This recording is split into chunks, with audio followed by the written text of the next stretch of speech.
Hello everyone, welcome to my channel Psycho Study. I am Nishu Rawal and in this channel you will get the informative and comprehensive videos of psychology honor courses of IGNOU and I hope that you will like the content. So before jumping to the video, don't forget to subscribe to my channel and hit the bell icon. Hello everyone, तो इस video में BPCC 104 के unit 104 के previous year question paper को solve करेंगे और जिसमें कि हमको टोटल 8 क्वेश्चन दिए हुए हैं। अब उन 8 क्वेश्चंस में से 3 जो है न्यूमेरिकल्स हैं, जिनकी वीडियो मैंने सेपरेट वीडियो उनकी बना रखी है, तो आप जाकर उनको देख सकते हो और इन क्वेश्चंस को उस वीडियो को समझ करके देख करके आप इन क्वेश्चंस को सॉल्व कर सकते हो। तो यहाँ पे हम जो थियोरेटिकल क्वेश्चंस हैं उनको पढ़ेंगे, उनको समझेंगे और उनको सॉल्व करने की कोशिश करेंगे। सो इसमें जो फर्स्ट क्वेश्चन है वो हमें बताना है। फर्स्ट क्वेश्चन है इल्यूसिडेट the descriptive and inferential statistics. हमें डिस्क्रिप्टिव और इन्फ्रेंशियल स्टैटिस्टिक्स को डिफाइन करना है और ये यूनिट 1 से हमारा क्वेश्चन आया हुआ है। यूनिट 1 में 1.6 है हमारी डिस्क्रिप्टिव एंड इन्फ्रेंशियल स्टैटिस्टिक्स। अब डिस्क्रिप्टिव स्टैटिस्टिक्स क्या होती है? जब आपको क्वेश्चन आएगा तो आपको डिफाइन करना है कि सबसे पहले आप हेडिंग डालूंगा descriptive and inferential statistics. 5 marks में आपको डिस्क्रिप्टिव स्टैटिस्टिक्स के बारे में बताना है, 5 मार्क्स में आपको इन्फ्रेंशियल स्टैटिस्टिक्स के बारे में बताना है। तो डिस्क्रिप्टिव स्टैटिस्टिक्स के बारे में सबसे पहले हम पढ़ते हैं। डिस्क्रिप्टिव स्टैटिस्टिक्स क्या है, पहले हम एग्जांपल से इसमें समझेंगे। एक टीचर है, उन्होंने एक टेस्ट कंडक्ट करा है इंग्लिश राइटिंग स्किल्स के ऊपर 100 मार्क्स का अपने स्टूडेंट्स के लिए। As she receives the scores of the test she comes to know that the average marks received by the class is 65। अब जब उन्होंने पूरा टेस्ट कंडक्ट कर लिया है, टेस्ट के रिजल्ट्स आ चुके हैं, तो स्कोर्स में उसने क्या पाया है कि एवरेज जो मार्क्स हैं वो 65 है। She also came to know that 10% of the students needed help with regard to English writing skills. अब उसने क्या पाया कि 10% कुछ स्टूडेंट्स ऐसे हैं जिनको इंग्लिश राइटिंग स्किल्स में हेल्प की ज़रूरत है, उनको और सिखाने की ज़रूरत है। One of her student Tina performed very well in the test and obtained scores that was better than 85% of the students in her class. अब उसने और क्या पता करा कि जो टीना है उनके स्टूडेंट, उसके 85% तक उसके मार्क्स आए हैं, जो कि सबसे अच्छे हैं पूरी क्लास में। From this example it can be seen that some of the statistical techniques that this teacher used were mean और एवरेज, परसेंटेज एंड परसेंटाइल। अब इसने देखो सबसे पहले क्या बताया था पहले में कि ऐसी रिसीव दी स्कोर्स, जब उसको स्कोर्स मिले तो उसने क्या पाया कि जो एवरेज मार्क्स हैं, यानी कि पूरी क्लास के जब उसने मीन निकाला होगा, एवरेज मार्क्स निकाले होंगे, तो वो क्या आए हैं 65। तो वो ये 65 कैसे पता चला उसको कि 65 एवरेज मार्क्स है? क्योंकि उसने मीन निकाला है, टोटल नंबर ऑफ स्टूडेंट्स लिए हैं, टोटल मार्क्स लिए हैं, फिर उनका डिवाइड करा, फिर उसने मीन निकाला है। तो उसने कौन सी टेक्निक यूज़ करी है? मीन, एवरेज निकालने की कोशिश करी है। फिर उसने बताया कितने परसेंटेज, 10% स्टूडेंट्स को नीड की जरूरत है, हेल्प की जरूरत है कि इंग्लिश राइटिंग स्किल्स में उनको जरूरत है कि उनको और ज़्यादा सिखाया जाए। ठीक है, ये परसेंटेज में उसने बताई है। फिर उसने बताया कि 85 परसेंटाइल आई है उसके टीना स्टूडेंट की, तो यहाँ पर भी उसने परसेंटाइल निकाली है। तो ये सारी टेक्निक्स का यूज़ करके हमने एक डेटा निकाला है। और ये जो सारी टेक्निक्स है, एवरेज, मीन, परसेंटेज, परसेंटाइल, ये किसकी टेक्निक्स है? डिस्क्रिप्टिव स्टैटिस्टिक्स की। तो डिस्क्रिप्टिव स्टैटिस्टिक्स क्या है? Descriptive statistics mainly comprise of description and organisation of the data. Descriptive word से पता चला कि इसमें डिस्क्राइब कर, डिस्क्रिप्शन दे रहे हैं, किसी भी जो भी डेटा है हमारे पास उसको डिस्क्राइब कर रहे हैं, उसको डिफाइन कर रहे हैं, बता रहे हैं, ठीक है, और ऑर्गेनाइज कर रहे हैं डेटा को। It can be termed as technique that helps in summarisation of prominent characteristics of the distribution. जो भी डिस्ट्रीब्यूशन है हमारे पास, जो भी डेटा है उसको समराइज करना, कि उसके जो मेन बातें वो हमें पता चल जाए, और जो उसकी प्रोमिनेंट कैरेक्टरिस्टिक्स हैं उस पूरी डिस्ट्रीब्यूशन को, उन सब के बारे में एक समराइजेशन बना देना, एक समरी बना देना, जिसमें कि हमें सारी इन्फॉर्मेशन मिल जाए, उसको बोलते हैं डिस्क्रिप्टिव स्टैटिस्टिक्स। अब जो based on the properties of the sample the descriptive statistics can be categorised into the following. अब जो भी हमारे पास डेटा है, जो भी हमारे पास सैंपल है, उसके बेसिस पर हम अलग अलग तरीके के जो कैटेगरीज हैं डिस्क्रिप्टिव स्टैटिस्टिक्स की, उसके बारे में पढ़ेंगे। टोटल 3 कैटेगरीज है। फर्स्ट क्या है? Statistics of location. सेकंड है स्टैटिस्टिक्स ऑफ डिस्पर्जन। थर्ड है स्टैटिस्टिक्स ऑफ कोरिलेशन। लोकेशन क्या है? Statistics of location covers techniques like, अब ये जो 3 कैटेगरीज है इनके अंदर टेक्निक्स आ रही है हमारी, जितनी भी डिस्क्रिप्टिव स्टैटिस्टिक्स हैं उसको 3 कैटेगरीज में डिवाइड करा हुआ है, लोकेशन के बेसिस पे, डिस्पर्जन के बेसिस पे और कोरिलेशन के बेसिस पे। लोकेशन के बेसिस पे हो गई हमारी techniques central tendency. Central tendency में क्या क्या आती है? मीन, मीडियन, मोड आ जाता है हमारा, फ्रीक्वेंसी डिस्ट्रीब्यूशन आ गया, परसेंटाइल्स आ गई, ठीक है, ये सब आ जाती है हमारी लोकेशन के बेसिस पे जो कैटेगरी है। सेकंड है हमारी स्टैटिस्टिक्स ऑफ डिस्पर्जन। डिस्पर्जन क्या होता है? वेरिएबिलिटी, ठीक है, कि अब जो डेटा है वो बिल्कुल अलग है। जैसे क्लास में 10 बच्चे हैं, 10 के हमने टेस्ट लिया है 10 मार्क्स का, और हर बच्चे के अलग मार्क्स आए, किसी के 0 है, किसी के 1 2 3 4, ऐसे हर बच्चा अलग है, उसमें एवरेज निकालना मुश्किल हो जाता है। तो उस सिचुएशन पे हम क्या है? वेरिएबिलिटी, मतलब कि जो हर स्टूडेंट के मार्क्स में कितना वेरी कर रहा है हर स्टूडेंट के मार्क्स में, तो उसको हम बोलते हैं डिस्पर्जन। डिस्पर्जन भी बोलते हैं उसको। तो यहाँ पर हम क्या निकालते हैं? Range, quarter deviation, standard deviation, average deviation, variance, ये सब आ जाते हैं डिस्पर्जन के अंदर, ये सारी टेक्निक्स। लास्ट है हमारी स्टैटिस्टिक्स ऑफ कोरिलेशन। कोरिलेशन का क्या मतलब होता है? 2 से ज़्यादा वेरिएबल्स या फिर 2 से ज़्यादा जो वेरिएबल्स हैं उनके बीच में रिलेशनशिप बताना, उनका क्या संबंध है, वो पॉजिटिव रिलेशनशिप रख रहे हैं एक दूसरे के साथ या फिर नेगेटिव, यानी कि एक वेरिएबल अगर इंक्रीज हो रहा है तो उसका इंपैक्ट दूसरे पर कैसा पड़ रहा है, वो इंक्रीज हो रहा है या डिक्रीज हो रहा है, ये हमें पता चलता है कोरिलेशन से, कि मतलब इन 2 वेरिएबल्स के बीच में कोई रिलेशनशिप है भी या नहीं, ये चीज़ हमें पता चलती है कोरिलेशन। और कोरिलेशन के अंदर क्या क्या टेक्निक्स है? Coefficient of correlation like Pearson products movement correlation, Spearman rank order correlation, Kendall's rank correlation, ये सब आ जाते हैं हमारे स्टैटिस्टिक्स ऑफ कोरिलेशन के अंदर। तो ये था पूरा डिस्क्रिप्टिव स्टैटिस्टिक्स। एग्जाम में जब आप लिखोगे तो आपको ये डेफिनेशन लिख देनी है पूरी डिस्क्रिप्टिव स्टैटिस्टिक्स की, और फिर आपको ये डिस्क्रिप्टिव स्टैटिस्टिक्स आप कोशिश करके आप इस एग्जाम्पल से अगर समझा सके तो समझाएं, आपको हेडिंग डाली डिस्क्रिप्टिव स्टैटिस्टिक्स, फिर आपको ये डेफिनेशन लिखनी है। हो सकता है चाहे तो एग्जांपल बता सकते हैं कि हम कि डिस्क्रिप्टिव स्टैटिस्टिक्स के अंदर क्या क्या चीज़ें आती हैं। एक टीचर ने जो इंग्लिश का टेस्ट लिया, इतने मार्क्स का था, उसने ये एवरेज निकाला है, इतने परसेंटेज बताई है, इतने परसेंटाइल बताई है किसी स्टूडेंट की, और ये सारी टेक्निक्स है। तो ये आपको सिंपल से स्टोरी टाइप में लिख देंगे। साथ में जो इंपॉर्टेंट है बताना डिस्क्रिप्टिव स्टैटिस्टिक्स में कि इसमें 3 कैटेगरीज आ जाती है हमारी, statistics of location, statistics of dispersion और स्टैटिस्टिक्स ऑफ कोरिलेशन। लोकेशन के अंदर मीन मीडियन मोड आ गया, डिस्पर्शन के अंदर हमारा standard aviation, quarter aviation, range, average aviation ये आ गया, कोरिलेशन के अंदर हमारा Spearman rank order correlation, Pearson product movement correlation, ये सब आ गया। तो ये हो गया हमारा डिस्क्रिप्टिव स्टैटिस्टिक्स खत्म। अब आ जाती है बात हमारी इन्फ्रेंशियल स्टैटिस्टिक्स की। इन्फ्रेंशियल स्टैटिस्टिक्स क्या है? अब ये जो यहाँ तक है ना, ये पूरा एक एग्जांपल इन्होंने दे रखा है, एक स्टोरी टाइप बता रखी है, मतलब एग्जांपल से समझा रखा है कि इन्फ्रेंशियल स्टैटिस्टिक्स में क्या होता है, जैसे डिस्क्रिप्टिव स्टैटिस्टिक्स में था। तो इसको हम रहने देते, पहले हम देखते हैं कि इन्फ्रेंशियल स्टैटिस्टिक्स है क्या। In inferential statistics, inferences are drawn about the population based on a representative sample. Inferential statistics में क्या है? इसमें बताया गया कि inferences are drawn about the population based on the representative sample. अब पॉपुलेशन क्या है कि अगर मुझे कोई स्टडी करनी है, मान लो कि मुझे एडोलेसेंट्स के ऊपर स्टडी करनी है, दिल्ली के एडोलेसेंट्स के ऊपर, तो वो जो दिल्ली के जितने भी एडोलेसेंट्स हैं सबके सब हो गई मेरी पॉपुलेशन, ठीक है। लेकिन मैं क्या हर एक एडोलेसेंट्स के ऊपर जाकर के रिसर्च कर सकती हूँ, सबको बैठा करके रिसर्च कर सकती हूँ? नहीं कर सकती, वो पॉसिबल नहीं है। इसलिए हम क्या करते हैं, कुछ सैंपल्स उठाते हैं, कुछ लोगों को उठाते हैं, मान लो 10 को 100 को, मैंने जो है पॉपुलेशन, मैंने उस पॉपुलेशन में से 10 से या 100 लोग उठा लिए हैं, 100 एडोलेसेंट्स लिए हैं, उन एडोलेसेंट्स के ऊपर मैं रिसर्च करी, तो वो जो 100 एडोलेसेंट्स हैं जो कि मेरी पूरी पॉपुलेशन को रिप्रेजेंट करेंगे, वो हो गया मेरा रिप्रेजेंटेटिव सैंपल। उनके ऊपर जो भी मैं रिसर्च करूंगी, जो कुछ भी करूंगी, वो क्या होगा कि मेरी पूरी पॉपुलेशन को वो दर्शाएगा, वो सारी जो रिजल्ट होंगे, जो भी कंक्लूजन निकलेगा, वो पूरी पॉपुलेशन पर अप्लाई होगा। तो वो हो गया है मेरा रिप्रेजेंटेटिव सैंपल। अब इन्फ्रेंशियल स्टैटिस्टिक्स में क्या होता है कि हम उस पॉपुलेशन के बारे में हम रिप्रेजेंटेटिव सैंपल को स्टडी करते हैं, और उसके बेसिस पर हम पॉपुलेशन के रिगार्डिंग कुछ इन्फ्रेंसेस बनाते हैं। इन्फ्रेंसेस मतलब कुछ अनुमान लगाते हैं, क्योंकि हम कभी भी एक्यूरेट 100% हम एक्यूरेट कभी नहीं हो सकते, क्योंकि हम ह्यूमंस के ऊपर स्टडी करते हैं अपनी, जो कि कभी भी हमें ऐसा मौका नहीं देते कि हम 100% कुछ भी चीज़ सही बता दें। उसमें 95% या फिर वो चीज़ सही हो सकती है, और 5 to 1% चांसेस होते हैं कि वो हमारी रिसर्च शायद गलत हो किसी ना किसी के लिए। तो वहीं पर क्या है कि हम कुछ इन्फ्रेंसेस ड्रॉन करते हैं, इन्फ्रेंसेस बनाते हैं उस पॉपुलेशन के रिगार्डिंग, वो होती है हमारी इन्फ्रेंशियल स्टैटिस्टिक्स। अब इसकी डेफिनेशन है, inferential statistics refer to the mathematical methods based on probability theory. Inferential statistics क्या, स्टैटिस्टिक्स है तो मैथमेटिकल मेथड्स तो होंगे ही, हम अपने हिसाब से दिमाग से ही कुछ इन्फ्रेंसेस नहीं बना देते हैं, किसी के बारे में अजम्पशंस नहीं बनाते हैं। तो मैथमेटिकल मेथड्स हैं based on probability theory. Probability क्या हो गया, संभावना कि कोई चीज़ सही भी हो सकती है, गलत भी हो सकती है, हाँ भी हो सकती है, ना भी हो सकती है। तो मैथमेटिकल मेथड्स हैं जो कि प्रोबेबिलिटी थ्योरी पर बेस्ड हैं, उनको हम अप्लाई करते हैं, और उससे हमें क्या मदद मिलती है कि हम रीजनिंग कर सकते हैं, inferring the characteristic features of the sample drawn from the larger population, कि हमने जो भी सैंपल सिलेक्ट करा है उसके कुछ कैरेक्टरिस्टिक्स फीचर्स, जो उसके कैरेक्टरिस्टिक फीचर्स हैं, उसके बारे में हम इन्फ्रेंसेस बना सकते हैं, उसको रीजन कर सकते हैं, इसकी मदद से, मैथमेटिकल मेथड्स की मदद से। और वो मैथमेटिकल मेथड्स क्या है, इन्फ्रेंशियल स्टैटिस्टिक्स के अंदर आते हैं। तो इन्फ्रेंशियल स्टैटिस्टिक्स क्या है, कुछ ऐसे मैथमेटिकल मेथड्स है जो प्रोबेबिलिटी थ्योरी पर बेस्ड हैं, जिनकी मदद से हम लोग क्या है, इन्फ्रेंसेस बना सकते हैं, रीजनिंग कर सकते हैं सैंपल को, जो भी हमारे पास सैंपल, उसके कैरेक्टरिस्टिक फीचर्स को, कि ये सैंपल में है क्या, क्या क्वालिटीज़ हैं इसकी, क्या कैरेक्टरिस्टिक फीचर्स हैं, उस सबको हम स्टडी कर सकते हैं, किसकी मदद से, इन्फ्रेंशियल स्टैटिस्टिक्स की मदद से। अब जो हमारे इन्फ्रेंशियल स्टैटिस्टिक्स हैं, ये इसके अंदर 2 इफेक्टिव मेथड्स होते हैं। कौन कौन से हैं, हम एस्टिमेशन कर सकते हैं, प्रेडिक्शन कर सकते हैं इन्फ्रेंशियल स्टैटिस्टिक्स की मदद से, और इसके अंदर 2 प्रोसीजर हैं, 2 तरीके के प्रोसीजर, 2 टाइप्स के, जिसमें फर्स्ट है हमारा एस्टिमेशन, और सेकंड है हमारा हाइपोथेसिस टेस्टिंग। तो और सेकंड है हमारा हाइपोथेसिस टेस्टिंग। तो फर्स्ट है हमारा एस्टिमेशन वर्सेस, समझ में आ रहा है कि हम इसमें अनुमान लगाते हैं। प्रोबेबिलिटी होती है एस्टिमेशन में क्या है, estimating probability of a phenomenon is referred to as estimation. अब एस्टिमेशन क्या है, estimating probability of a phenomenon is referred to as estimation. Estimation क्या है कि कोई भी हमारे पास फिनोमिनन है, ठीक है, कुछ भी है हमारा, कोई भी तथ्य है, कोई भी फिनोमिना है, उसके रिगार्डिंग हम लोग क्या है, एक एस्टिमेशन बनाते हैं। एस्टिमेशन का मतलब क्या होगा कि जो भी हमारा एक्चुअल ट्रू आंसर होगा, ट्रू वैल्यू होगी पॉपुलेशन की, जो भी ट्रू वैल्यू होगी उसके आसपास आंसर आएगा। जरूरी नहीं कि एक्यूरेट वही आंसर आए, क्योंकि उसके चांसेस बहुत कम होते हैं, बट उसके आसपास ही आंसर रहेगा। कि जैसे कि हम लिखते हैं ना 5 पॉइंट, कि हमें कुछ समझ में नहीं आता कि लास्ट में डिवीजन जब हम करते हैं कि यहाँ पर एक्यूरेट आंसर नहीं आ रहा होता है हमारा, है ना, डिवाइड करते रहते हैं, पॉइंट लगता रहता है ऊपर डिवीजन में, लेकिन हमारा एक कंक्लूजन निकल करके आ रहा होता है, रिमाइंडर बचता रहता है हर बार जब हम डिवीजन करते हैं। तो हम लोग क्या करते हैं, लास्ट में पॉइंट लगा करके एक एस्टिमेटेड नंबर लिख देते हैं कि हाँ एस्टिमेटेड इतना आएगा, कि मतलब इसी के आसपास आंसर है। वैसे ही एस्टिमेशन में वही है चीज़, एस्टिमेशन की जो ट्रू वैल्यू है उसी के आसपास आंसर रहता है। हम प्रोबेबिलिटी लगाते हैं कि हाँ यही आंसर रहेगा, इसके आसपास आंसर रहेगा, एक्यूरेट नहीं है बट इसके आसपास है। एस्टिमेटिंग, ये हो गया हमारा estimation. As we know from the explanation of inferential statistics that inferences are drawn from sample that is representative of a population and these inferences can then be generalized to the whole population. कि जैसे कि हमने वही inferential statistics में जो भी हमने पढ़ा कि इन्फ्रेंसेस बनाए जाते हैं सैंपल के रिगार्डिंग, जो भी हमारा रिप्रेजेंटेटिव सैंपल होता है उसके बेसिस उसके ऊपर हम कुछ इन्फ्रेंसेस बनाते हैं और उस इन्फ्रेंसेस को हम क्या है पूरी पॉपुलेशन पे लागू कर देते हैं, जनरलाइज कर देते हैं।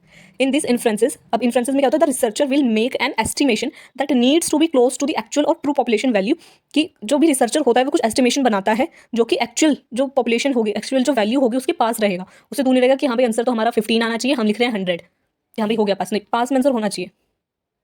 ओके, तो वो हो गया हमारा एस्टिमेशन। अब एस्टिमेशन क्या है, दो तरीके का होता है, पॉइंट एस्टिमेशन, इंटरवल एस्टिमेशन। जब आप ये आंसर लिखोगे, डिस्क्रिप्टिव स्टैटिस्टिक्स का तो मैंने बता दिया कि कैसे कितना लिखना है, आपको डिस्क्रिप्टिव स्टैटिस्टिक्स लिखना है, उसका छोटा सा एग्जांपल है वो लिख देना है, और उसके 3 कैटेगरीज हैं वो आपको बता देनी है, 5 मार्क्स का हो गया। अब बाकी के 5 मार्क्स में आपको इन्फ्रेंशियल स्टैटिस्टिक्स के बारे में बताना है, जिसमें आप हेडिंग डालोगे इन्फ्रेंशियल स्टैटिस्टिक्स, फिर आप उसकी जो ये डेफिनेशन है इन्फ्रेंशियल स्टैटिस्टिक्स होता क्या है, बस इसको डिफाइन करना है, और फिर आपको इसके 2 जो टाइप्स हैं, एस्टिमेशन और हाइपोथेसिस टेस्टिंग, उसको डिफाइन करना है। एस्टिमेशन में आप क्या लिखोगे कि एस्टिमेशन की जो ये एक लाइन है, estimating probability of a phenomenon is refer to as estimation, इतना आप लिख दो।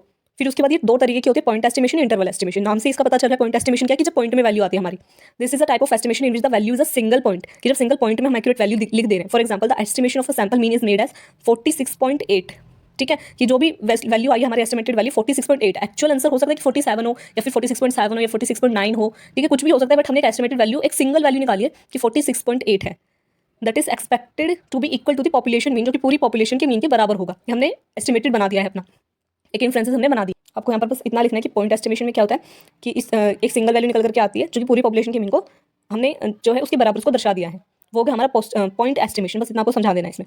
फिर आगे हमारा इंटरवल एस्टिमेशन। इंटरवल एस्टिमेशन में क्या होता है, जब इंटरवल में नंबर आएगा कि जो हमारा वैल्यू है, हो सकता है कि वो 47 हो या 46 हो मान लो, तो हम आंसर क्या लिखेंगे कि 45 से 47 के बीच में है हमारा। अब वो 45.1 भी हो सकता है, 2 भी हो सकता है, 45.3 भी हो सकता है, 46 भी हो सकता है, और 46 पॉइंट करके भी आंसर हो सकता है, बट हमने एक इंटरवल में नंबर दे दिया है, इंटरवल में अपना आंसर निकाला है कि 45 से 47 के बीच में, वो हो गया हमारा इंटरवल। पॉइंट एस्टिमेशन में क्या था कि पॉइंट में एक्चुअल सिंगल नंबर निकल करके आएगा।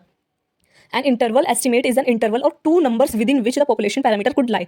इंटरवल एस्टिमेशन क्या होगा कि इंटरवल है, ठीक है, या फिर 2 नंबर्स उनके बीच में नंबर आएगा हमारा, उसके अंदर ही हमारा नंबर आएगा कि 45 से बड़ा नहीं होगा, 45 से छोटा नहीं होगा और 47 से बड़ा नहीं होगा, इसके बीच में हमारा आंसर रहेगा, जो एक्चुअल वैल्यू हमने एस्टिमेशन इंटरवल में दे दिया है। ये होगा हमारा इंटरवल एस्टिमेशन, ये आपको बता देना है। और बस आपको इतना ही लिखना है इंटरवल एस्टिमेशन में, क्योंकि आपको 2 घंटे में पूरा पेपर लिखना है, तो इतना ही ठीक है, इतना इनफ है एस्टिमेशन इन्फ्रेंशियल स्टैटिस्टिक्स में, एस्टिमेशन में। अब है हमारा hypothesis testing. Second, inferential statistics में दो टाइप्स की इन्फ्रेंशियल स्टैटिस्टिक्स होते हैं, 2 टाइप के प्रोसीजर होते हैं। फर्स्ट था हमारा एस्टिमेशन, जिसके अंदर पॉइंट एस्टिमेशन और हमारा इंटरवल एस्टिमेशन आगे वो आपको डिफाइन करना है। फिर आपको सेकंड जॉब बताना है हाइपोथेसिस टेस्टिंग। हाइपोथेसिस टेस्टिंग, सबसे पहले हाइपोथेसिस होता क्या है। Hypothesis is a tentative statement that is investigated during the process of research.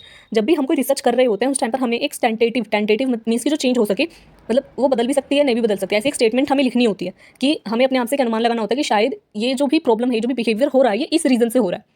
तो हम एक रीजन देंगे, एक हाइपोथेसिस हमें बनाना होता है और पूरी रिसर्च में, ताकि हमारी रिसर्च को एक डायरेक्शन मिले कि हाँ हम जा किस डायरेक्शन में रहे, या तो हम उस हाइपोथेसिस को प्रूफ करने पे लगे रहेंगे या फिर हम उसे नकारने पे लगे रहेंगे कि ऐसा जो ये हाइपोथेसिस है ये नहीं है। ये होता है हाइपोथेसिस जिसको हम इन्वेस्टिगेट करते रहते हैं पूरी रिसर्च में। अब हाइपोथेसिस टेस्टिंग क्या हुआ, hypothesis pertains to certain phenomenon and is based on a theory. और जो भी हाइपोथेसिस होता है, यानी कि हमने दिमाग में कुछ भी बना दिया, वो थ्योरी के बेसिस पर होता है। डेटा इज देन कलेक्टेड, और उसी के बेसिस पर हम डेटा कलेक्ट करते हैं, रिसर्च करते हैं, उसको वैलिडेट करने की कोशिश करते हैं हाइपोथेसिस को, शायद कि जो भी हमने एक फैक्ट उठाया है, जो भी हमने थ्योरी ली है, ये सही है या नहीं है, उसको वैलिडेट करने की कोशिश करते हैं। दस द हाइपोथेसिस इज रिजेक्टेड और accepted by researcher based on the result obtain. अब जो भी रिजल्ट आता है उसके बेसिस पर हम मानते हैं कि जो रिसर्चर डिसाइड करता है कि जो हमारी हाइपोथेसिस थी उसे एक्सेप्ट करना है। एक्सेप्ट करने का मतलब कि वो बात सच है, जो हमने हाइपोथेसिस बनाई थी, जो हमने अपनी हाइपोथेसिस बनाई थी वो सही थी, या फिर उसे हम रिजेक्ट करेंगे कि नहीं भाई ये जो हमने हाइपोथेसिस बनाया था ये गलत कह रहा है, यानी कि ऐसा नहीं है। तो रिसर्च कुछ ना कुछ रिजल्ट तो निकल करके आएगा हमारा। हाइपोथेसिस टेस्टिंग क्या है। अब hypothesis testing is also referred to as a process involving statistical decisions. Hypothesis testing एक प्रोसेस है पूरी, जिसके अंदर की स्टैटिस्टिकल डिसीजन लिए जाते हैं, making with regard to population value that is based on the sample value. क्या है कि जो हाइपोथेसिस टेस्टिंग है, देखो हमने कोई टेंटेटिव स्टेटमेंट बनाया, हम उसको टेस्ट करें तो क्या ये पूरी प्रोसेस है। तो हाइपोथेसिस टेस्टिंग क्या है, पूरी प्रोसेस है जिसमें कि हम स्टैटिस्टिकल डिसीजन बनाते हैं, कुछ ऐसे डिसीजन लेते हैं। अब डिसीजन हमें किस चीज़ के लिए लेने होता है, regarding to population value that is based on the sample value. अब हम पूरी पॉपुलेशन को तो हम रिसर्च नहीं कर पाते, इसलिए हम जो भी हमारा सैंपल है, जो भी हमारी सैंपल वैल्यू है, उसके रिगार्डिंग हमको स्टैटिस्टिकल डिसीजन लेते हैं, उसके बेस पर फिर हम पॉपुलेशन वैल्यू पर उसको जनरलाइज कर देते हैं। ये पूरी प्रोसेस होती है हाइपोथेसिस टेस्टिंग। ओके, और जो हाइपोथेसिस है, जो भी रिसर्चर है, जब भी हम इन्फ्रेंसेस बना रहे हो, ठीक है, हाइपोथेसिस को टेस्ट कर रहे हो, ये बहुत ज़्यादा ज़रूरी है इंश्योर करना कि जो भी हाइपोथेसिस है वो अगर गलत है है ना, और फिर भी हम उसको एक्सेप्ट कर रहे हैं तो भी हमारा आंसर गलत आएगा। और अगर वो सही है और हम उसको रिजेक्ट कर दे रहे हैं तो भी हम लोग गलती कर रहे हैं। तो हमें इस चीज़ के लिए बहुत ध्यान देना होगा कि जब भी हम हाइपोथेसिस टेस्ट कर रहे हैं कि ये चीज़ सही है नहीं है, तो हम इस पे ध्यान दें कि वो एक्चुअल में एरर है उसमें कोई या फिर नहीं है। अब जो हाइपोथेसिस है ये दो टाइप्स के होते हैं, नल हाइपोथेसिस और अल्टरनेटिव हाइपोथेसिस। वैसे इससे भी ज़्यादा होते हैं बट यहाँ पर हमको दो ही पढ़ने हैं। नल हाइपोथेसिस, नल मीन्स जीरो। तो नल हाइपोथेसिस क्या है? When a researcher finalize his or her research topic and variable after reviewing literature, he or she will to formulate hypothesis based on the problem statement. In a research attempts or made by the researcher to reject the null hypothesis. Null hypothesis क्या है? Null hypothesis is also referred to a hypothesis of no difference, as null hypothesis implies that there is no difference between two groups. Null hypothesis क्या बताता है? Null means zero या फिर कुछ भी नहीं, ठीक है, कि दो हमारे पास जो भी चीज़ें हैं, दो जो ग्रुप्स हैं, उनके बीच में कोई रिलेशनशिप है ही नहीं, ठीक है, उनके बीच में या तो कोई डिफरेंस ही नहीं है। नल हाइपोथेसिस बनाता है कि दो जो हमारे पास चीज़ें हैं उनके बीच में कोई सिग्निफिकेंट डिफरेंस नहीं है। जैसे एग्जांपल में इसमें समझा रखा है, if a researcher wants to study if there is a significant difference in job satisfaction of government and private bank employees, he or she will formulate a null hypothesis as no significant difference exists in job satisfaction of public and private bank employees. अब क्या समझा रखा है इससे कि मान लो एक researcher है, वो रिसर्च कर रहा है अपनी कि भाई जो प्राइवेट और पब्लिक बैंक के एम्प्लॉयज़ हैं उनकी जॉब सेटिस्फैक्शन में कितना डिफरेंस है, कि जो पब्लिक के बैंक के एम्प्लॉयज़ है वो ज़्यादा सेटिस्फाइड रहते हैं, प्राइवेट बैंक के एम्प्लॉयज़ ज़्यादा सेटिस्फाइड रहते हैं, इन दोनों में कुछ डिफरेंस है या फिर नहीं है। तो वो जो रिसर्चर था उसने एक नल हाइपोथेसिस अपना बनाया। नल हाइपोथेसिस क्या बनाया? नो सिग्निफिकेंट डिफरेंस, यानी कि कोई भी डिफरेंस नहीं है दोनों की सेटिस्फैक्शन में, जॉब सेटिस्फैक्शन में दोनों ही सेटिस्फाइड है, कोई डिफरेंस नहीं है, दोनों बराबरी पर है। And then based on the result obtain the hypothesis will be rejected और एक्सेप्टेड। अब उसने एक नल हाइपोथेसिस बना दिया कि कोई डिफरेंस नहीं होगा, कोई डिफरेंस। अब वो रिसर्चर की सोच क्या है कि कोई डिफरेंस नहीं होता, इस वजह से उसने नल हाइपोथेसिस बनाया। अब रिसर्च के एंड में हो सकता है कि डिफरेंस निकल करके आए कि भाई हाँ डिफरेंस होता है दोनों की जॉब सेटिस्फैक्शन में, तो वो क्या करेगा, उस जो हाइपोथेसिस को वो रिजेक्ट कर देगा। नल हाइपोथेसिस हमारा रिजेक्ट हो गया। लेकिन अगर वही चीज़ निकल करके आई कि दोनों में सच में कोई डिफरेंस नहीं मिला, हमें जो भी हमने सैंपल लिया था उनमें कोई भी डिफरेंस नहीं निकल करके आया है, तो हम क्या बोलेंगे, हाँ भाई जो हमारा नल हाइपोथेसिस है उसको हमने एक्सेप्ट कर लिया। तो नल हाइपोथेसिस सिंपली क्या है कि जो जो दो हमारे पास ग्रुप हैं उनके बीच में कोई डिफरेंस नहीं है, ये बताता है हमारा नल हाइपोथेसिस। अब नेक्स्ट है हमारा ऑल्टरनेटिव हाइपोथेसिस। ऑल्टरनेट ये बताता है हमारा नल हाइपोथेसिस। अब नेक्स्ट है हमारा ऑल्टरनेटिव हाइपोथेसिस। ऑल्टरनेटिव हाइपोथेसिस क्या है? Termed as a counter proposition to the null hypothesis. अब देखो हमने एक हाइपोथेसिस बनाया था, वो तो हुआ नहीं कुछ भी। अब उसके अल्टरनेटिव, उसके अपोजिट, उसके अल्टरनेटिव में जो भी हाइपोथेसिस है उसको हम बोलेंगे, या फिर जो भी काउंटर कर रहा है नल हाइपोथेसिस को, उसको हम बोलेंगे alternative hypothesis. It is formulated by the research based on a theory. अब हम ये जो भी हाइपोथेसिस बनता है ये किसी भी रिसर्च के बेसिस पर बनता है, किसी भी थियरी है उसके बेसिस पर बनता है। The hypothesis states that there is a significant difference between two groups, कि जो दो ग्रुप्स हैं उनके बीच में कोई डिफरेंस है। जैसे कि हमने नल हाइपोथेसिस पहले क्या बनाया था कि दो प्राइवेट ग्रुप है, प्राइवेट बैंक एम्प्लॉयज़ का ग्रुप है, पब्लिक बैंक एम्प्लॉयज़ का ग्रुप है, दोनों के बीच में, दोनों की जॉब सेटिस्फैक्शन के बीच में कोई भी डिफरेंस नहीं है, दोनों बराबरी पर है। बट जब वो लास्ट में आकर के रिजेक्ट हो गया तब हमारे पास दूसरा अल्टरनेटिव हाइपोथेसिस क्या बन गया कि भाई जो दो ग्रुप्स हैं दोनों के बीच में एक सिग्निफिकेंट डिफरेंस है, वो हो गया हमारा alternative hypothesis. For example the researcher can formulate the alternative hypothesis. जो रिसर्चर है उसने ऑल्टरनेटिव हाइपोथेसिस क्या बनाया कि जो दो ग्रुप्स हैं उन दोनों के बीच में डिफरेंस है। There is also a neutral alternative hypothesis that doesn't provide any direction and thus as termed as non direction hypothesis. अब जो ऑल्टरनेटिव हाइपोथेसिस होता है वो भी दो तरीके का होता है, लेकिन हम इस सेंसर में और ज़्यादा डीप में नहीं जाते हैं। हमको बताना है कि इन्फ्रेंशियल और डिस्क्रिप्टिव स्टैटिस्टिक्स के बारे में हमें बताना था। डिस्क्रिप्टिव स्टैटिस्टिक्स का हम डेफिनेशन लिखेंगे, वो तीन जो कैटेगरीज है वो बताएंगे। फिर हम इन्फ्रेंशियल स्टैटिस्टिक्स लिखेंगे, इन्फ्रेंशियल स्टैटिस्टिक्स की डेफिनेशन बताएंगे। फिर हम बताएंगे कि इसमें भी दो टाइप के प्रोसीजर होते हैं, दो टाइप्स के। फर्स्ट एस्टिमेशन, एस्टिमेशन की हम छोटी सी डेफिनेशन लिख देंगे एक लाइन वाली। फिर हम उसके दो तरीके के होते हैं, पॉइंट एस्टिमेशन, इंटरवल एस्टिमेशन, वो हम बता देंगे, थोड़ा थोड़ा एग्जाम्पल से डिफाइन कर देंगे छोटा सा। फिर हम बता देंगे हाइपोथेसिस टेस्टिंग क्या होता है, इसको हम डिफाइन कर देंगे। साथ में ये भी दो टाइप की होती है, null hypothesis, alternative hypothesis. Null hypothesis को हम डिफाइन कर देंगे कि नल हाइपोथेसिस बेसिकली क्या होता है, सिर्फ और सिर्फ ये दर्शाता है कि जो दो हमने ग्रुप्स उठाए हैं उन दोनों के बीच में कोई सिग्निफिकेंट डिफरेंस नहीं है, दोनों के बीच में नो डिफरेंस है, कोई डिफरेंस नहीं है, इस वजह से नल हाइपोथेसिस बोलते हैं। ऑल्टरनेटिव हाइपोथेसिस क्या होता है कि दोनों के बीच में डिफरेंस है, उसे हम ऑल्टरनेटिव हाइपोथेसिस बोलते हैं। एग्जाम्पल अगर देना चाहो, टाइम बचता है तो दे दो, नहीं तो रहने दो। ये हो गया हमारा फर्स्ट आंसर कंप्लीट। अब जो क्वेश्चन पेपर में सेकंड और थर्ड क्वेश्चन है वो न्यूमेरिकल्स हैं, तो वो उसके लिए मैंने वीडियोस बना रखी हैं, तो आप वो देख सकते हो। उसको देख करके आप उन क्वेश्चंस को सोल्व करो। और जब आप सोल्व करते हो तो चाहो तो आप उनके आंसर जो मेरे को टेलीग्राम पर टेक्स्ट भी कर सकते हो, या फिर आप अपने कमेंट्स सेक्शन में भी आप डाल सकते हो उनको सोल्व करके, ताकि आपकी प्रैक्टिस हो जाए। अब जो फोर्थ क्वेश्चन है हमारा वो है graphical representation of the bar graph, या फिर और बार डायग्राम। तो ग्राफिकल रिप्रेजेंटेशन क्या है, स्टेप्स हमें बताने हैं उस क्वेश्चन में। तो ग्राफिकल रिप्रेजेंटेशन में क्या है कि जो भी हमारा, जब हम बार डायग्राम बनाते हैं, बार ग्राफ बनाते हैं, तो उसके हमें स्टेप्स बताने की, फर्स्ट स्टेप हमारा क्या होता है, सेकंड स्टेप क्या होता है। तो ग्राफिकल रिप्रेजेंटेशन पहले थोड़ा सा डिफाइन बता देते हैं क्या होता है कि जो भी हमारे पास डेटा है, चाहे हिस्टोग्राम का हो, चाहे क्यूमुलेटिव फ्रीक्वेंसी का हो, जो भी डेटा है हमारे पास उसको ड्रॉ करके दिखाना, ग्राफ में दिखाना। इससे क्या होता है कि जो भी हमारी अमाउंट है, जो भी हमारा डेटा है, वो एक तो अट्रैक्टिव मैनर में हम रिप्रेजेंट करते हैं, ठीक है, और काफ़ी कंसाइज वे में करते हैं। हमारे पास बहुत, एक तो हम क्या पूरे पैराग्राफ भर करके कोई चीज़ बता रहे हैं, एक हमने क्या छोटा सा डायग्राम बनाया, उसमें सारी चीज़ें की, इतने से इतने बच्चों के इतने मार्क्स आए हैं, इतने से इतने बच्चों के इतने मार्क्स आए, तो हम एक एक लाइन में सबको लिखें तो कितना ज़्यादा टाइट हो जाएगा। एक हमको सिर्फ एक ग्राफ में बता रहे इंसान, वो एक ग्राफ देखेगा, वो सब समझ जाएगा कि हाँ इतने से इतने बच्चों के 1 to 25 रोल नंबर तक के बच्चों के इतने मार्क्स आए, या फिर इतने से बच्चों के इतने एवरेज मार्क्स आए हैं, तो वो पता चल जाएगा। इस वजह से हम ग्राफिकली रिप्रेजेंट करते हैं डेटा को, ताकि वो छोटा भी हो जाए और साथ में अट्रैक्टिव भी दिखे और ईजिली हम उसको समझ सकें, और काफ़ी इकोनॉमिक भी होता है, और हम उससे कंपैरिजन भी कर सकते हैं एक बार में। ये होता है ग्राफिकल रिप्रेजेंटेशन के कुछ इंपॉर्टेंस, कुछ फायदे। अब बार ग्राफ, एग्जाम में जरूरी नहीं कि बार ग्राफ के स्टेप्स आपको लिखने को बोलेंगे, कोई से भी स्टेप दे सकते हैं कि हिस्टोग्राम के बताओ या फिर पॉलीगन के बताओ, किसी के भी बता सकते हैं। तो हमें इस क्वेश्चन में हमें बार ग्राफ के बताने हैं स्टेप्स कि हम किस तरीके से इसको ड्रॉ करते हैं, और साथ में हमें एक डायग्राम भी बताना है। जो हमारा बार ग्राफ है उसको बार डायग्राम भी बोलते हैं, और ये सबसे ज़्यादा यूज़ किया जाता है स्टैटिस्टिक्स में। ये बहुत सारे टाइप के ग्राफ में आता है बार ग्राफ। इसके अंदर क्या है, रेक्टेंगुलर बार्स होते हैं कुछ, जैसे कि स्क्रीन पर आपको दिख रहे होंगे, ऐसे कुछ रेक्टेंगुलर बार्स होते हैं। अब इसके स्टेप्स क्या हैं, इसके स्टेप्स हैं, फर्स्ट स्टेप क्या है, एक वर्टिकल बार ग्राफ को ड्रॉ करने के स्टेप्स हैं। First, on a graph draw the vertical and horizontal lines. हमको एक पेपर पे, ग्राफ पे हमें क्या करना है कि वर्टिकल लाइन खींचनी है।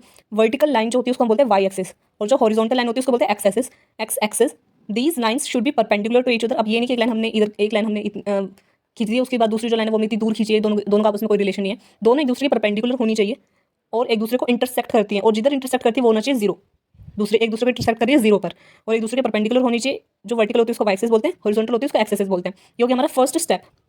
सेकंड स्टेप क्या है, provide adequate labels to the y axis and x axis. अब हमने दोनों को लेबल कर देना है कि हमने वाई एक्सिस पे क्या रखा है, number of students, x axis पे क्या रखा है, marks obtained by the students. ठीक है, ऐसा एग्जांपल है ये जिससे मैं समझा रही हूँ, जो बुक में ही है, तो वो हमें लेबल कर देना है। थर्ड स्टेप क्या होगा, a scale needs to be selected for the length of the bars that is usually written on the extreme right on the at the top of the bar graph. अब क्या होता है कि हमें जो भी है, हमें एक स्केल की जरूरत होती है कि हमने कितनी लेंथ रखनी है बार्स की, मीन्स कि हमें जो बार है कितने तक का चाहिए। जैसे हमने यहाँ पे 0 to 10 लिखा है, फिर 10 to 20, 20 to 30, 30 to 40, 40 to 50, तो कितनी लेंथ होनी चाहिए हमारे बार्स की। लेंथ हो गई ये, हमने 0 to 50 रखा है, 0 to 50 रखी है अपने बार्स की लेंथ की, यहाँ तक की लेंथ उनकी हो सकती है, और साथ में हम ये चीज़ लिख कर भी बतानी है। तो थर्ड स्टेप हो गया हमारा कि हमें लेंथ सेलेक्ट करनी है कि कितनी लेंथ हो सकती है हमारे बार्स की। फोर्थ स्टेप क्या होगा कि एक्स एक्सिस पर हमें क्या बताना है कि कितनी विड्थ होगी हमारे बार्स की। जैसे विड्थ क्या है, एक्स एक्सिस पर हम देखते हैं मार्क्स ऑब्टेन्ड, एक्स एक्सिस पर क्या है कि मार्क्स ऑब्टेन्ड कितने हैं। तो यहाँ पर हमने 1 to 25, फिर 26 to 50, 51 to 75, 76 to 100। अब जो 1 to 25 है, टोटल कितनी विड्थ हुई 25 की, उतनी ही विड्थ फिर दूसरे जो बार है उसमें होगी। 26 to 50 के अंदर कितना है 25, तो 25, 25, 25, 25, तो विड्थ क्या हो गई हमारे बार्स की 25। और दोनों बार्स के एक से दो बार के बीच का जो गैप है, ये जो गैप है ये भी बराबर होना चाहिए हर बार। ये नहीं कि यहाँ पर तो 1 का गैप है, यहाँ पे 5 का गैप हो गया, यहाँ पे 10 का हो गया, ऐसे नहीं होना चाहिए। सबके बीच में जो गैप है वो बराबर का होना चाहिए, विड्थ भी बराबर होनी चाहिए, दोनों के बीच में गैप, दो जो बार्स हैं उसके बीच में गैप भी हम हर बार बराबर होना चाहिए, यूनिफॉर्म होना चाहिए। यूनिफॉर्म मतलब एक जैसा, यूनिफॉर्म होना चाहिए, यूनिफॉर्म मतलब एक जैसा। अब लास्ट स्टेप क्या है, based on your data you may then draw the graph. Last step क्या है, सिंपल, कि जो भी हमारे पास डेटा है उसके अकॉर्डिंग हमें ग्राफ बना देना। हमने सब कुछ सिलेक्ट कर लिया है, हमने लेंथ सिलेक्ट कर लिया कि 0 to 10, 10 to 20, 50 तक रहेगी हमारी लेंथ बार्स की, और हमने विड्थ भी सिलेक्ट कर लिया कि विड्थ कितनी होगी 25, जितने भी बार्स है सबकी विड्थ क्या होगी 25, और दो बार्स के बीच का जो गैप होगा वो कितना रहेगा 1, ये हमने सिलेक्ट कर लिया। अब एग्जाम में हमको थोड़ा सा ग्राफ के बारे में बता देना है, फिर हमें इसके स्टेप्स लिखने हैं। Steps followed while drawing a vertical bar graph R S follow. Step 1 बताना है हमने क्या करा है, फिर स्टेप 2 बताना है, स्टेप 3, स्टेप 4, स्टेप 5। अगर आपको स्टेप्स ये एक्यूरेट यही लिखो ऐसा नहीं है, आपको जो बार ग्राफ ड्रॉ करते समय जो भी आप सबसे पहले कर दो, सबसे पहले आप क्या करते हो, वर्टिकल लाइन खींचते हो, फिर हॉरिजॉन्टल खींचते हो, फिर वाई एक्सिस डालते हो, एक्सिस डालते हो, 0 डालते हो, फिर नंबर्स डालते हो, लेबलिंग करते हो। आपको वो बस वो प्रोसेस याद रखनी है कि आपने क्या क्या करा है, और आपको स्टेप्स लिख देने हैं, 5 स्टेप्स के अंदर आपको सारा बता देना है। साथ में आपको एक एग्जांपल, जो कि जैसे बुक में लिखा हुआ है कि बार ग्राफ को ड्राइंग करने के लिए हमने एक एग्जांपल लिया है कि स्टूडेंट्स का क्लास टेस्ट हुआ साइकोलॉजी का 100 मार्क्स का, तो हाईएस्ट मार्क्स कितने रहेंगे, वो 100 रहेंगे। तो मार्क्स ऑब्टेन हमने नीचे लिखा है, तो हमें 100 तक के हमारे जो है मार्क्स रहेंगे। अब स्टूडेंट्स कितने, टोटल 20 स्टूडेंट्स हैं, who scored marks about 1 to 25। हाँ, मतलब 20 स्टूडेंट्स हैं जिन्होंने 1 to 25 स्टूडेंट्स हैं, 25 स्टूडेंट्स ऐसे हैं जिनके 20 मार्क्स आए हैं, 26 to 50 स्टूडेंट्स ऐसे हैं जिनके की आए हैं 12 मार्क्स। ऐसे करते करते हमें एक एग्जांपल के थ्रू पूरे डायग्राम को ड्रॉ भी कर आना है। एग्जांपल लिखना है कि किसके कितने मार्क्स आए हैं, कितने स्टूडेंट्स हैं, कितने टोटल सब्जेक्ट्स, कितने टोटल मार्क्स आए हैं, वो सारे हमें लिख करके हमें एक बारग्राफ ड्रॉ कर देना है। और पेन से ड्रॉ करना है, पेंसिल से ड्रॉ नहीं करना एग्जाम में। और BPCC 104 के एग्जाम में कैलकुलेटर भी लेकर के जाना है। Simple calculator, watch, smart watch या फिर फ़ोन अलाउड नहीं है, बट कैलकुलेटर अलाउड है। तो ये हमारी जो फर्स्ट सेक्शन था क्वेश्चन पेपर का, वो हमने कवर कर लिया है। तो अभी के लिए इतना ही। आप जितने भी न्यूमेरिकल्स आप उनको सोल्व करके डायग्राम पर मेरे को अपने आंसर शेयर कर सकते हो, या तो यूट्यूब पे शेयर कर सकते हो, और प्रैक्टिस करते रहिए। और मैं आपको ये सजेस्ट करूँगी कि आप पहले तो न्यूमेरिकल ज़रूर करें, साथ में यूनिट 1 और यूनिट 7 ये 2 यूनिट्स कर लें, आपका पूरा पेपर हो जाएगा। ज़्यादा मेहनत करने की जरूरत नहीं पड़ेगी, इन्हीं में आपका पूरा पेपर हो जाएगा। यूनिट 7 बहुत छोटी है, बहुत ईजी है, बहुत ईजिली आप कवर कर लोगे उसको, और यूनिट 1 भी ईजी है बाकी सारे यूनिट्स के कंपैरिजन में, वो भी काफ़ी ईजी है। तो आई होप वीडियो आपको अच्छी लगी, वीडियो समझ में आई हो, कोई भी क्वेरी आप लिख करके बता सकते हो। और आपके जो सपोर्ट, आपकी फीडबैक के लिए बहुत बहुत थैंक यू। और वीडियो को ज़्यादा से ज़्यादा शेयर करें, अपने फ्रेंड्स के साथ शेयर करें, और ज़्यादा से ज़्यादा ध्यान जो अपनी पढ़ाई पर लगाएं, और आपके जो भी मार्क्स हैं आप उसको मेरे साथ शेयर भी कर सकते हो। So thank you very much, all the best for your exam.